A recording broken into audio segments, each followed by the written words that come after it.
വൈകുന്നേരങ്ങളിൽ ചേളന്നൂർ 8-2 സൈഡിൽ കൂടെ പോകുമ്പം ഒരു പൊരിച്ച കോഴീൻ്റെ മണം വല്ലാതെ നമ്മളെ ആകർഷിക്കും.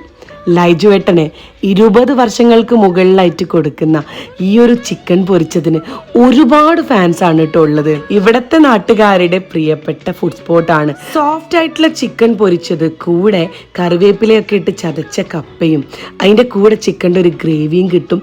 ഈ ഒരു ചിക്കൻ പൊരിച്ചത് കഴിക്കാൻ ഡെയിലി ഒരുപാട് പേര് ഇവിടെ എത്താറുണ്ട് കേട്ടോ. തിളച്ച വെളിച്ചെണ്ണയിൽ ആ ചിക്കൻ ഇങ്ങോട്ട് പൊരിച്ചെടുക്കുമ്പോൾ കിട്ടുന്ന ഒരു സ്മെല്ലുണ്ട്. സത്യം പറഞ്ഞാൽ ഡെയിലി പോയി കഴിക്കാനുള്ള ഒരു അഡിക്ഷൻ ഇവിടെ വന്ന് നമുക്ക് അറിയാതെ തോന്നിപ്പോവും. വൈകുന്നേരം 3 മണി മുതൽ രാത്രി 10 വരെയാണ് ലൈജുവേട്ടൻ്റെ കച്ചവടം. അപ്പം ഇതിന് കൂടെ കോമ്പിനേഷനായിട്ട് ഈ ഒരു കോഴിപ്പാട്സ് കറിയും കിട്ടും. കറിവേപ്പിലയൊക്കെ ഇട്ട് ചതച്ച് വേവിച്ച കപ്പ, അതിൻ്റെ കൂടെ ചിക്കൻ ഫ്രൈയും കോഴിപ്പാട്സും. പാർസൽ വേണേൽ പാർസലും വാങ്ങിക്കാം. അപ്പോൾ കറക്റ്റ് ലൊക്കേഷൻ ചേളന്നൂർ 8-2 ഡ്രൈവിംഗ് സ്കൂളിൻ്റെ തൊട്ട് മുന്നിലായിട്ട്.